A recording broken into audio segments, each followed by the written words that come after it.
Hi అండి, అందరూ బాగున్నారా? నేను మీ హేమ నరేష్. ఈరోజు మా ఇంట్లో mutton gravy curry and veg biryani mutton gravy curry ఎలా చేయాలో చూపిస్తాను. ముందుగా కుక్కర్ తీసుకొని దాంట్లో ఒక 3 స్పూన్స్ ఆయిల్ తీసుకోవాలి. అందులో లవంగి మొగ్గ, జీలకర్ర, షాజీరా యాడ్ చేయాలి. అవి కొంచెం వేగిన తర్వాత ఆనియన్స్, పచ్చిమిరపకాయలు కూడా వేయించుకోవాలి. ఇలా బ్రౌన్ కలర్ వచ్చిన తర్వాత మనం అల్లం వెల్లుల్లి పేస్ట్ కూడా యాడ్ చేసుకోవాలి. ఈ అల్లం వెల్లుల్లి పేస్ట్ కూడా మనకి మొత్తం స్మెల్ పోయేటట్టుగా వేయించుకోవాలి. మటన్ గ్రేవీ కర్రీ నా స్టైల్లోని చాలా టేస్ట్గా ఉంటుందండి. ఇది మనకి బిర్యానీలోకి, రోటీలోకి చాలా బాగుంటుంది. ఒకసారి మీరు కూడా ట్రై చేయండి. ఎలా ఉందో కామెంట్ చేయండి, షేర్ చేయండి, లైక్ చేయండి ప్లీజ్. సో చాలామంది నా వీడియోస్ చూస్తున్నారు, కాకపోతే లైక్ చేయట్లేదు, కనీసం సబ్స్క్రైబ్ కూడా చేసుకోవట్లేదు. మీరు చేసే ఒక్క లైక్ నాకు ఇంకా కొంచెం హ్యాపీ ఫీలింగ్ ఇస్తుంది, కాబట్టి కొంచెం లైక్ చేయండి. సో ఇప్పుడు మనకి ఆనియన్స్ అన్నీ మగ్గిపోయినాయి కాబట్టి టమాటాస్ కూడా వేసుకుంటాము. ఇవి కూడా మనకి బాగా మగ్గిపోవాలి. సో ఒకసారి మిక్స్ చేసుకొని మనము కాసేపు మూత పెట్టేసి మగ్గనిద్దాము.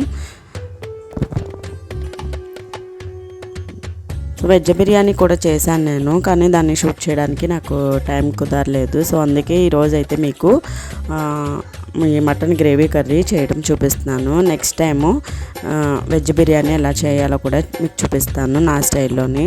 నేనైతే కుకింగ్ చాలా బాగా చేస్తాను, మా ఇంట్లో అందరూ బాగా ఇష్టంగా తింటారు.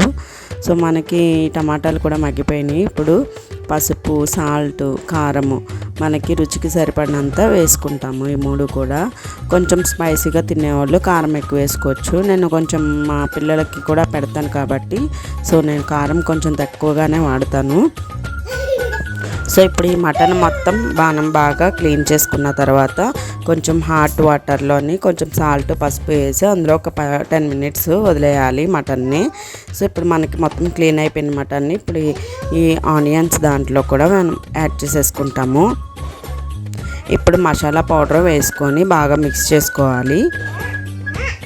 సో మసాలా పౌడర్ కూడా యాడ్ చేసుకున్నాం కాబట్టి ఇప్పుడు మటన్లో ఉన్న వాటర్ మొత్తం మనకి ఇంకిపోవాలండి. ఇది మనకి కొంచెం మటన్ లోపల ఉన్న వాటర్ మనకు ఉడికిపోయిందంటే కొంచెం నీసు స్మెల్ అన్నది రాదు. ఇప్పుడు మనం కొంచెం వాటర్ యాడ్ చేసుకోవాలి.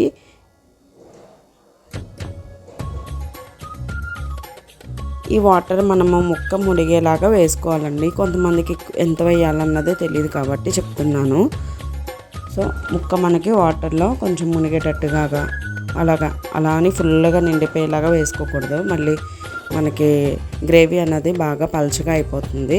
సో ఇప్పుడు మనము దీంట్లో కొంచెం గసగసాలు, జీడిపప్పు పేస్ట్లా చేసుకోవాలి.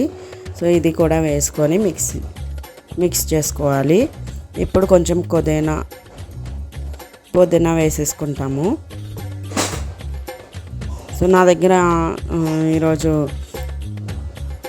కొత్తిమీర లేదు, సో అందుకే స్కిప్ చేశాను, కానీ కొత్తిమీర కూడా వేసుకుంటే ఇంకా చాలా బాగుంటుంది. ఇప్పుడు మనం కుక్కర్ విజిల్ పెట్టేసుకొని మనము ఒక 4-5 విజిల్స్ వచ్చే వరకు మనము కుక్ చేసేసుకోవాలి. సో ఇప్పుడే మనకి ఉప్పు సరిపోయిందో లేదో కూడా ఇప్పుడే చెక్ చేసుకొని మనం కుక్కర్ విజిల్ పెట్టేసుకుంటాము.